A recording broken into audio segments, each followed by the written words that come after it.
நீரிழிவு, கல்லீரல், இதய நோய்க்கான 6 மருந்துகள் மற்றும் அத்தியாவசிய பயன்பாட்டிற்கான 41 மருந்துகளின் விலையை மத்திய அரசு குறைத்துள்ளது.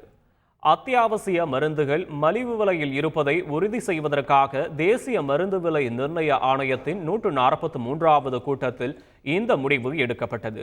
அதன்படி பொதுவாக பயன்படுத்தப்படும் 41 மருந்துகள் மற்றும் சர்க்கரை நோய், இதய நோய், கல்லீரல் கோளாறுகள் போன்ற நோய்களுக்கு சிகிச்சை அளிக்கும் 6 மருந்துகளின் விலையை மத்திய அரசு குறைத்துள்ளது.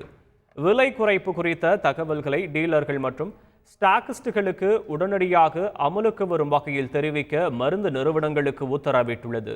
நீரிழிவு நோய்க்கான மருந்துகளின் விலை குறைவதன் மூலம் இந்தியாவில் உள்ள சுமார் 10 கோடிக்கும் அதிகமான நீரிழிவு நோயாளிகள் பயன்பெறுவார்கள் என எதிர்பார்க்கப்படுகிறது.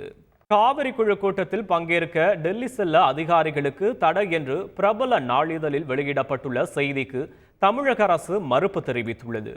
இது தொடர்பாக வெளியிட்டுள்ள செய்திக்குறிப்பில், காவிரி நீர் புனைப்படுத்தும் குழுவின் அனைத்து கூட்டங்களிலும் நீர்வளத்துறை அதிகாரிகள் நேரிலோ அல்லது காணொலி மூலமாகவோ தொடர்ந்து பங்கேற்று தமிழ்நாட்டின் வாதங்களை வலுவாக முன்வைத்து வருவதாக தெரிவிக்கப்பட்டுள்ளது.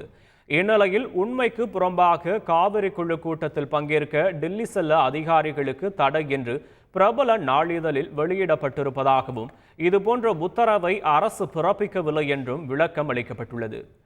பன்மாநில நதிநீர் பிரச்சினை தொடர்புடைய கூட்டங்களில் அதிகாரிகள் நேரில் கலந்து கொள்ள தேவையான அனுமதியை தமிழ்நாடு அரசு உடனுக்குடன் அளித்து வருவதாகவும் செய்திக்குறிப்பில் தெரிவிக்கப்பட்டுள்ளது.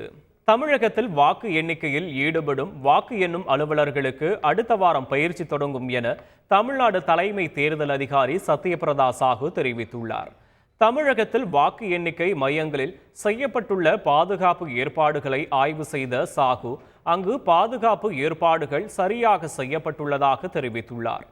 மையங்களில் மின்சாரம் தடைப்பட்டாலும் கேமராக்கள் இயங்க நடவடிக்கை எடுக்கப்பட்டுள்ளதாகவும் அடுத்த வாரம் முதல் வாக்கு எண்ணிக்கை அலுவலர்களுக்கு பயிற்சி தொடங்கும் எனவும் தெரிவித்துள்ளார்.